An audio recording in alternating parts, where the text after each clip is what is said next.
stretch in the second half, you guys went from down to breaking open in 5 minutes. I think we kind of just kept sticking to what we were sticking to. Some of our shots went down. In the first half, we were getting really good shots from our really good shooters. They just weren't going down. Some of them three started going down. That opened it up for me. That left me one-on-one in the post. I took advantage of that. I think in the first half, I think we played really well.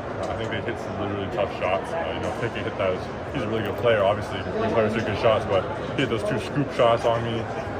Bundy banked in one from the top of the key, so it's just like they're hitting really tough shots, and they were playing really well in the first half. So we just felt like we kept sticking to how we play and how we know we can play and how we played in that first half. We could just do what we did in the second half. Let's talk about Braden and getting the ball up to you in the second half. The first 5 or 6 minutes was completely dominant, and you got everything you needed. What's it like playing with him, and what did that mean to you guys in the start of the second half? He's great. Obviously, it's incredible. Obviously, how he has kind of taken steps in terms of that pick and roll. He's never really played with someone as big as me before until this year. So the fact that he can already throw those lobs and really get them to my spots where I need them to get, and he trusts me to finish the ball, it's great. I think we have really good chemistry on the court. He's a great person. I think everyone on our team really, really likes each other. I think that kind of showed in the second half. We stuck together, we stuck with it. None of us turned on each other when we were down. And we always trust each other to keep making plays. You feel like your offense this year is a lot more adaptable. You play a little different styles, especially between you and Braden in the pick and roll and down low. Yeah, I think we have a lot of guys that are really skilled, really talented. Guys are underappreciated. Obviously, our 2 freshman guards, Fletcher and Braden, really can make plays. They made plays. Fletch, he struggled in that first half. He came out in the second half, really hit some good shots. Hit some step backs. Made plays for us down with the shot clock winding down. But I think everyone on our team is capable of that. Everyone really knows their role. Everyone has accepted their role. Everyone has kind of tried to thrive in that role. That was one thing that Mason said before the game. He said, really just try to thrive in your role and just we win the game if we just keep pushing and play at our best in our role. How different was this atmosphere tonight? Not on their campus.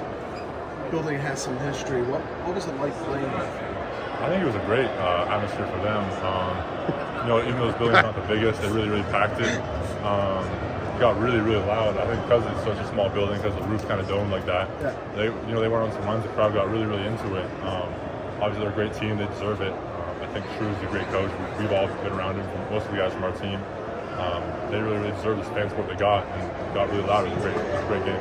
Defensively, Rutgers beat you by hit a lot of tough shots. You talked about Penn State hitting tough shots, Ohio State hitting tough shots. Do you feel like defensively we're where we need to be? We're just forcing teams to take the shots we want them to take, and sometimes they're hitting those. I don't think any team is ever where they want to be defensively in January. I think we're playing really good.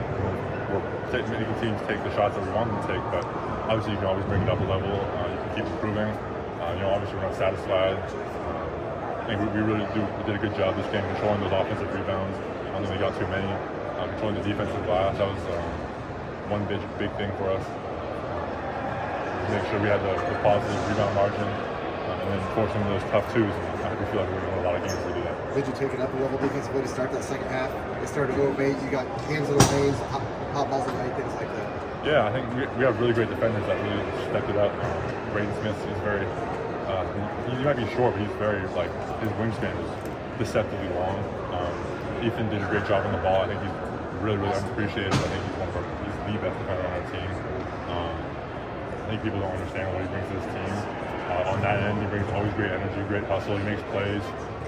Always brings positive energy. I think he really stepped up in that second half at the beginning. Jalen Pickett had 18 in the first half. Shut in the second half. He, for the most part, did really well against him. Kind of turned off his water. That's one thing that's been a trend for us this year. Kind of just throw Ethan on the other team's best player, and a lot of times we're going to shut him down. You talk about just with playing against Micah and that team that you know each other so well, at least what they're all about. Did that take some time to adjust a little bit today, just because they came out hot in this environment the way it was? I think we knew that what type of team they were. Obviously, when you play a team that really shoots the three like they do, and with volume and high percentage, the game can be deceptive a little bit. You feel like you're making a lot of shots. You feel like you are making more shots than them, and you look at the scoreboard and they're up 1 or 2 points. They were just hitting threes. We kind of knew what they were. We knew that we had to limit the three ball if we wanted to win this game. I think we did a really good job of that in the second half. It's about as tough a week as you're going to have in the Big Ten. I mean, 3 games and now you're through it. What's next for this team? What do you focus on next? We basically go into the same type of stretch, following us up. We go, I think, 4 games every 3 days. We play a game every 3 days, so it's not. There's no let up for us in the Big Ten. We have to keep pushing. We have to keep playing like we have. But obviously, with the next few days off, it's gonna be nice to relax. Get my feet up, get some nice food, go back to Purdue. Obviously, classes start, so I'm kind of focusing on my classes, make sure I'm getting off to a good start to my semester. And just really enjoy this right now, but then we go into lockdown, obviously, once we get back to practice. When you see a team on the schedule, nobody near as close as you are in terms of size, you kind of start rubbing your hands a little bit, kind of know what you're going to get. Not necessarily. I think I kind of stick to my same game plan no matter who I'm playing. It can kind of be deceptive. A lot of times you play teams where you're like, oh, it's really, really small, but then they're really good at double teaming. They're really good at doing certain things. Like their team, a lot of times it's not one-on-one defense in the post. I think it's one thing people understand. It's almost never one-on-one defense in the post. A lot of times the full team is guarding you in certain ways. I think when you look at like the Nebraska game, for example, Derek Walker is not as tall as me, not as heavy as me, but they had 3 people on me sometimes. So it's not a lot of the one-on-one matchups. It's a lot of how the team plays. Just about one last thing about just, we're obviously ranked number 1. You may not be on tomorrow, not that necessarily may matter to you, but talk about just that being at the top and what it's like to have that target on your back. It's nice, but it doesn't matter. Yeah.